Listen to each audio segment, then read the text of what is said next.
to a mountain lion and that of a true herbivore like a horse, you find we are far more like the herbivore than the carnivore.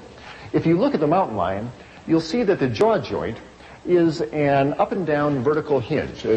Jaws of your house cat and mountain lions open up and down like a trapdoor. They cannot chew from side to side if they wanted to because their jaw joint won't permit it. Horses, antelope on the other hand, have nice sliding jaw joints that permit them to chew in a rotary motion, and that works very nicely with their flat grinding molar teeth in the back of their lower jaw, which allows them to grind up grains and greens and grasses. That is exactly the same arrangement that you and I have. We have nice sliding jaw joints and flat grinding molar teeth. The back teeth of your house cat or a mountain lion are overlapping shearing fangs for tearing flesh. We really don't have carnivorous teeth. The stomach acid of a mountain lion is 20 times more concentrated than that of either a horse or a man, because mountain lions are digesting flesh, which is protein that needs a lot of acid. These animals are digesting carbohydrates that require a lot less acid to digest. And finally, the mark of the intestine is a very key differentiating point. Whoever designed the mountain lion seemed to know again that when meat sits in the colon, it breaks down into carcinogens. And those cats do not want that meat sitting in the bowel for very long. And on a mountain lion, the intestine is 12 feet and out. It's time to move that stuff right out. That's a mark of a carnivore. The herbivores have the opposite situation. Horses and antelopes and gazelles are chewing up plant fiber all day. Their enzymes need a long time to break down all the plant fiber. So it's in the herbivore's interest to have a great long intestine. Herbivores do, and so do we. If you were the size of a horse, your intestines would be 1.5 times the length of a horse's intestine. We have great long herbivorous intestines, not very much acid in the stomach, flat grinding molar teeth, and sliding jaw joints. We are way more designed like an herbivore than a carnivore. Now, I'm not saying we are complete herbivores, and we do have the ability to digest small amounts of meat, I believe, as an emergency ration to get us through times of famine. But if you eat a diet of all meat, like a mountain lion, you'll die. If you eat a diet of all vegetable products, you'll thrive, and that's been shown throughout history. Now, when I make these comparisons, inevitably somebody points to their canine teeth in their upper jaw and they say, aha, what about these? Why were we given sharp teeth like this if we weren't supposed to be eating meat?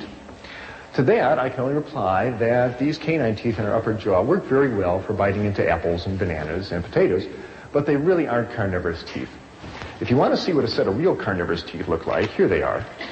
Now, if your teeth look like this, you can walk into McDonald's, order 3 Big Macs, say, don't bother to cook them, I'll take them just like they are. But seriously, if you look at the canine teeth on this big cat, compared to the central incisors, you'll see the canines are much longer than the central incisors. If you look in the mirror at your own teeth, you'll find that your canines are shorter than your central incisors. They just don't work well for biting through flesh. And if you think they do, run this little thought experiment. Imagine running out to the nearest cow you see, jump on its back, open your mouth, and take a big bite out of its backside. Now what are you going to find? You're going to find that your mouth is very small, and that your teeth are very short, and that you can't bite through that animal's hide, let alone its muscle, and you're going to get bounced off of that cow and walk away very hungry. So the effects of an animal-based diet on the human digestive system and the human body has just been disastrous. It has led to an epidemic of clogged arteries, of obesity, of cancer of the colon and the breast and the prostate gland, drains calcium out of our bone and gives us high blood pressure. And fats on the body soak up insulin, and insulin is what you need to burn up your blood sugar. And people who are obese frequently have adult onset diabetes, and they can't handle their blood sugar. As people get leaner, their fat stores go down, that frees up their insulin, and many patients in my practice have had their diabetes go away because they get nice and lean and they've got plenty of insulin that works. And this has been my experience in my medical practice. When I saw Mr. Phillips and all that fat in his blood, and I decided to change my diet, wonderful things happened. I learned how to make a couple of good breakfasts and lunches and dinners. And I took a walk every day, and something remarkable happened in my body. First of all, and most clearly, a 20-pound spare tire of fat around my waist, which I couldn't shake, even though I was running 5 miles a day. That spare tire in 6 weeks just melted right away, and I started waking up in a nice lean, light body, and it felt great. My cholesterol level dropped down from 220 down to 140. My blood pressure, which had been 150/90, dropped down to 110/70, and it felt wonderful waking up in a nice, lean, light body every day. Well, with that, I knew that there was not only a change in my life, but there was a change in my medical career happening, because there I was learning to be an anesthesiologist, and I was literally spending my day putting people to sleep.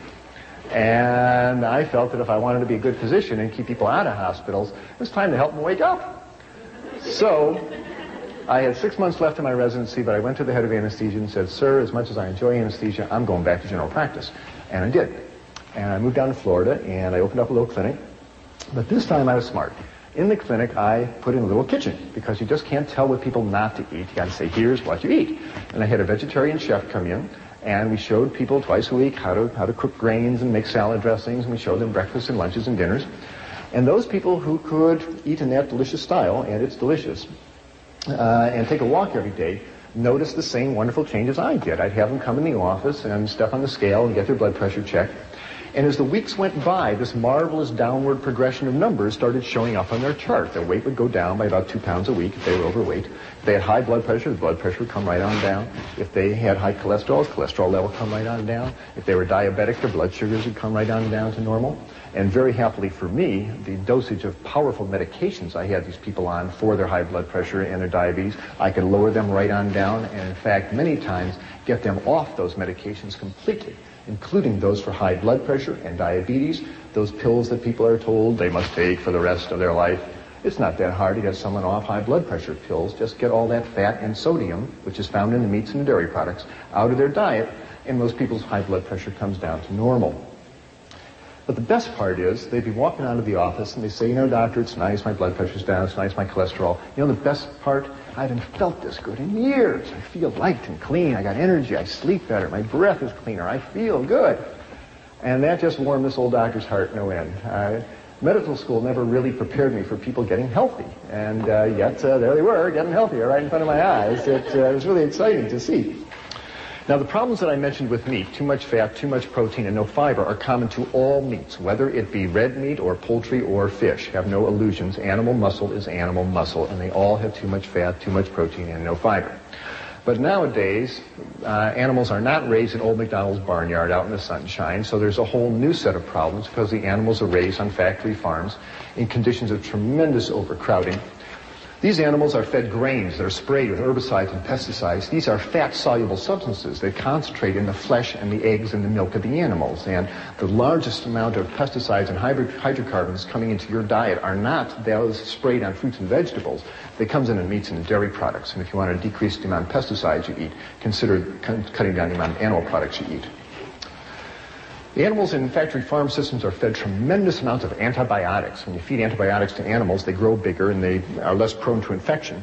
And half the antibiotics made in the United States, 30 million pounds of them a year, are fed to animals in their feed. Well, what happens when you feed an animal a potent antibiotic like lincomycin, tetracycline, sulfonamides, ampicillin? What happens? Well, what you do is you kill off the antibiotic, you kill off the bacteria in that animal's intestines that are susceptible to the antibiotic. What do you leave behind? The roughest, toughest antibiotic-resistant bacteria going. And they have names like Salmonella, Shigella, Clostridia. You eat an underdone piece of chicken or burger with Salmonella bacteria on it, you're going to be very sorry. It rips up the lining of your intestine, gives you a bloody diarrhea. If you're an adult, it'll put you in the hospital with an intravenous going. And if you're a child, it'll dehydrate you and kill you. On this continent, over 4 million people every year get sick with salmonella food poisoning, largely from eating poultry and meat. The chicken carcasses are brought into the kitchen and slopped around all over the cutting board, and it contaminates the utensils in the kitchen. And it's becoming a worrisome problem of major, major proportions. Antibiotics can lead to tainted meat. You bet they can, and more people are getting concerned about it. You don't have to give antibiotics to broccoli. You're going to see more and more headlines like this. Here's hundreds of people sick in Illinois from salmonella poisoning in milk. Here are underdone burgers causing salmonella food poisoning. Here's a dreadful one. 400,000 hens and 1 million eggs poisoned with polychlorinated biphenyls. This is an industrial chemical in electrical transformers that, when it's discarded from industry, winds up in the rivers and into the oceans and into the fish, and accumulates in the fish flesh. Do you know that half the Canadian fish flesh is not eaten by people? It's ground up and either made into fertilizer or added to animal feed. And here was a tremendous amount of PCB